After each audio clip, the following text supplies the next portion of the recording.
Hey guys welcome back to एक और video. तो गाइज आज की वीडियो में हम टेस्ट करने वाले हैं जो 2000 वोल्ट का अपना एम्पलीफायर बोर्ड है जो NJW में रहता है। इसकी पूरी टेस्टिंग करेंगे आज। पूरी टेस्टिंग का मतलब ये है कि कई बंदों ने बोला था कि भाई जैसे आप प्रोटेक्शन वगैरह इसके अंदर बताते हो कि जैसे कि मान लो शॉर्ट सर्किट हो जाता है, मान लो स्पीकर की वायर टच हो जाती है आपस में, तो वो जैसे हम टच करते हैं तो इसमें जो रिले ट्रिप करती है या फिर जो फॉल्ट वगैरह होता है वो होता है या नहीं होता है, वो सारी चीज़ें करके दिखाओ। तो ये सारी चीज़ें प्रैक्टिकली हम करके देखेंगे इसके अंदर कि किस तरीके से क्या काम करेगा, ये OCP इसका काम करता है या नहीं करता है, तो वो सारी चीज़ें इसके अंदर हम करेंगे।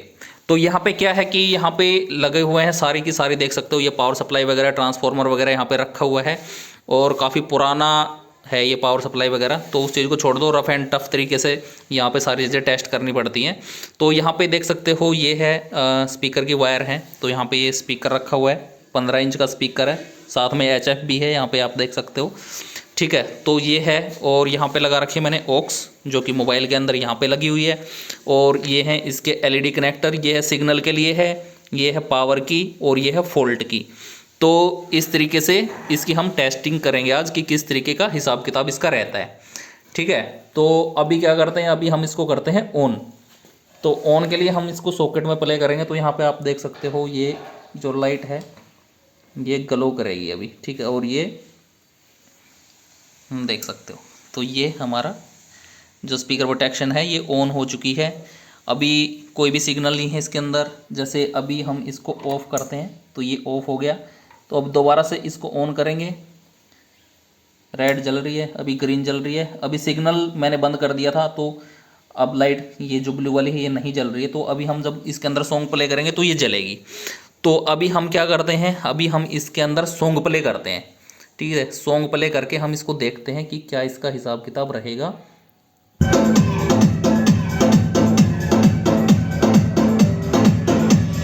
DJ SMK।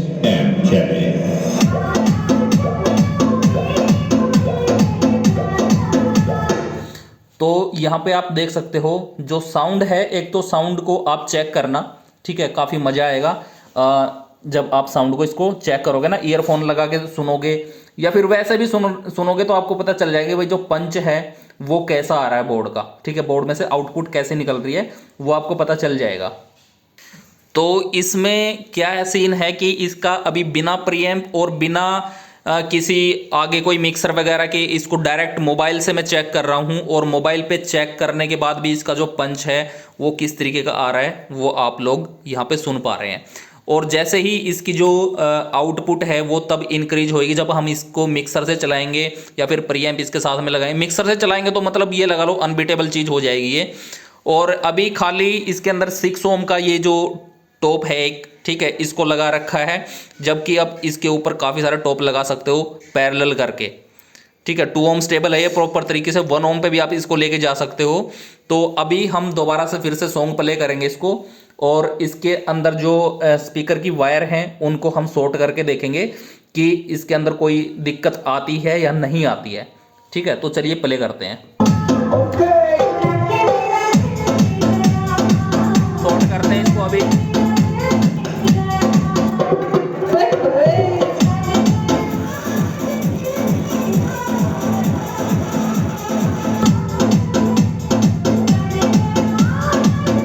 तो यहाँ पे आप देख सकते हो जैसे ही मैंने इसको वायर को शॉर्ट किया तो इसकी साउंड में मतलब बिल्कुल जो साउंड है वो बिल्कुल कम हो गई थी। तो यहाँ पे क्या है कि जो OCP है वो प्रॉपर तरीके से काम कर रहा है, और जैसे ही मैंने यहाँ से ये पेचकस हटा दिया था तो वैसे ही जैसे पहले साउंड आ रही थी वैसे के वैसे इसके पहले जैसी साउंड आ रही है बिल्कुल प्रॉपर तरीके से। ठीक है, तो ये सारी चीज़ें हैं। तो OCP इसका प्रॉपर तरीके से काम करता है। और एक इसके अंदर एक OCP होता है, एक शॉर्ट सर्किट होता है। तो OCP में क्या होता है, OCP में जैसे मान लो कोई वायर शॉर्ट होती है तो OCP काम करेगा तो उसकी जो बायसिंग वोल्टेज है वो कट कर देगा एम्पलीफायर की, तो जिससे कि एम्पलीफायर के अंदर जो बायसिंग ही नहीं रहेगी तो एम्पलीफायर अपने आप म्यूट सा हो जाएगा। ठीक है, ये चीज़ होती है। और शॉर्ट सर्किट में क्या होता है, शॉर्ट सर्किट अगर प्रोटेक्शन है, जैसे आपने मेरा 500 वोल्ट का बोर्ड देखा होगा तो उसके अंदर शॉर्ट सर्किट दिया गया है, OCP नहीं दिया गया है। तो उसमें क्या होता है, जैसे ही हम स्पीकर्स को ऐसे टच करते हैं वायर को, तो उसमें क्या होता है कि जो रिले है वो रिले ट्रिप करती है, और ओसीपी में क्या होता है, ओसीपी में रिले ट्रिप, यहाँ पे आप देख सकते हो रिले ट्रिप नहीं कर रही है, बस यहाँ पे जो बायसिंग वोल्ट है वो कट हो रही है एम्पलीफायर की। ठीक है, तो इस तरीके से जो ओसीपी है और जो शॉर्ट सर्किट है वो काम करता है। लेकिन ओसीपी का अपना एक बेनिफिट है कि ओसीपी डालने के बाद उसमें आप जो एम्पलीफायर है वो 2 ओम स्टेबल हो जाता है, 1 ओम पे भी स्टेबल हो जाता है, क्योंकि वो करंट को लिमिट करता है, ज़्यादा करंट खाने नहीं देता एम्पलीफायर को। क्योंकि अगर बहुत ज़्यादा करंट लेने लगेगा, जैसे हम मान लो पैरेलल कर करके स्पीकर्स इसमें लगाएंगे, तो मान लो कोई बंदा भाई गलती से 1 ओम से नीचे ले गया या 1 ओम ले गया, तो उसमें क्या है कि एम्पलीफायर बहुत ज़्यादा जो एम्पियर होता है वो लेने लग जाता है, जिससे बहुत ज़्यादा हीट करके वो जल्दी ख़राब हो जाता है। तो वो सारी चीज़ें इसके अंदर नहीं हो पाएंगी। बंदा कितने भी स्पीकर इसके अंदर ऐड कर ले तो ये प्रॉपर तरीके से ऐसे ही चलेगा, जैसे घोड़े की तरह दौड़ेगा, बिल्कुल बढ़िया तरीके से। ठीक है, तो एक बार और इसका टेस्ट करते हैं साउंड को प्ले करके और देखते हैं कि किस तरीके की क्या साउंड फिर से आती है।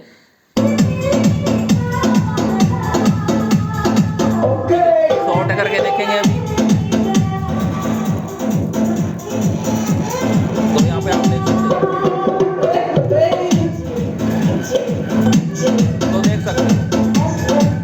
हो, तो यहाँ पे आप देख सकते हो भाई, मतलब कितनी ज़्यादा पावर इसके अंदर से आ रही है। देखो पेचकस के ऊपर भी शॉर्ट हो गया है, ये देखो। ठीक है, तो इस तरीके की भाई पावर है एम्पलीफायर बोर्ड की। और जिसको ये बोर्ड परचेज करना है या फिर जो बंदे पहले परचेज कर चुके हैं वो भाई फटाफट से ना नंबर उठा लो डिस्क्रिप्शन से। और नए साल की सेल आ चुकी है, जो बंदा अभी इस बोर्ड को परचेज करेगा, यहाँ पे आप देख सकते हो NJW में है ये, जो बंदा इसको अभी परचेज करेगा, ऑर्डर करेगा नए साल पे, तो उसको मिलेगा साथ में सॉफ्ट स्टार्टर फ्री। क्योंकि पिछली जो सेल थी उसके अंदर भी हमने ये निकाली थी और बीच में काफ़ी बंदों ने बोला था कि भाई सॉफ्ट स्टार्टर फ्री दे दो, तो भाई वो सेल पे होती हैं सारी चीज़ें।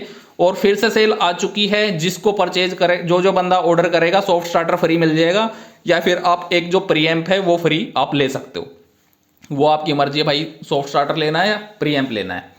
तो इस तरीके का हिसाब किताब है। रेट इसका 4200 रुपये है, प्लस आपका जो डिलीवरी चार्ज लगेगा वो। अब बात करते हैं सीओडी वाले बंदों की। तो काफ़ी सारे जो नए बंदे आते हैं भाई, डर रहता है कि भाई कहीं माल फंस ना जाए या जो भी है। ठीक है, तो उन बंदों के लिए भाई ऐसा है, सीओडी मिल जाएगा, कोई दिक्कत नहीं है। आपको 1000 रुपये पेमेंट करनी है पहले, उसके बाद जो आपका माल है वो आपके घर पे पहुंच जाएगा। उसके बाद जो बाकी की पेमेंट है आपको जो कोरियर बॉय आपके घर पे आएगा उसको पेमेंट देनी है। ठीक है, तो सीओडी भी हो जाएगा, कोई दिक्कत वाली बात नहीं है।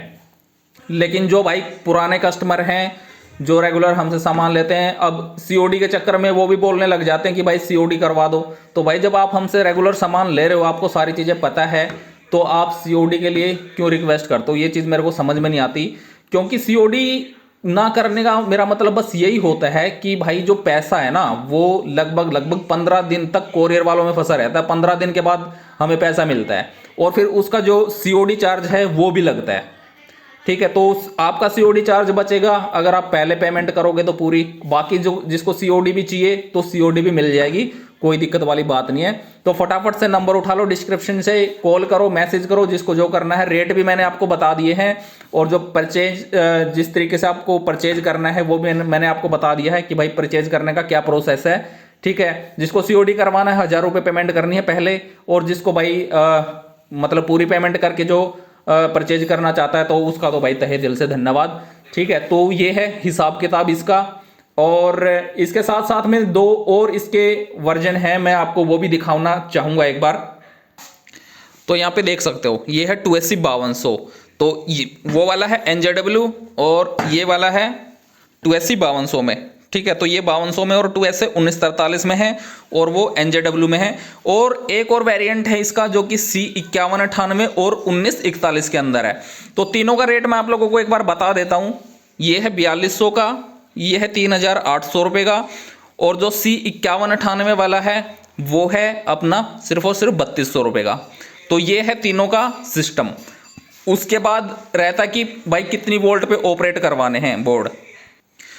तीनों बोर्ड सेम वोल्टेज पे ऑपरेट हो जाएंगे। कई बंदे सोचते हैं भाई जो C5198 वाला है वो कम वोल्ट पे ऑपरेट होगा, नहीं, इन पे आप 50-050, 65-065, 70-070 का ट्रांसफार्मर इजीली लगा सकते हो। 75-075 का भी चल जाएगा एनजेडब्ल्यू में भी। और इस पे जो अपना 280 5200 1941 है, इस पे भी जो 75-075 का ट्रांसफार्मर है वो चल जाएगा, इजीली चल जाएगा। ठीक है, तो ये सारी चीजें हैं। जिस जिस भाई को परचेज करना है नंबर उठा लो भाई फटाफट और अपना ऑर्डर बुक कर लो भाई, जिसको करना है। नए साल की सेल लगी हुई है, लूट लो जिस पे लूटा जाए अभी माल। उसके बाद कहते मत फिरना कि भाई सेल थी तो सेल वाला रेट दे दो। तो सेल वाला रेट उसके बाद नहीं मिलेगा। अभी नए साल की सेल है तो अभी जिसको परचेज करना है वो अभी कर लो। और साथ में जैसे कई चीज़ें और भी होती हैं, जैसे जिसको पावर सप्लाई चाहिए होती है पावर सप्लाई भी मिल जाएगी। जिस इसके हिसाब का जो ट्रांसफार्मर है, ट्रांसफार्मर चाहिए तो ट्रांसफार्मर भी मिल जाएगा। तो सारी चीज़ें अपने पास अवेलेबल हैं। तो जिसको जो जो परचेज करना है वो फटाफट से अपना कर सकता है।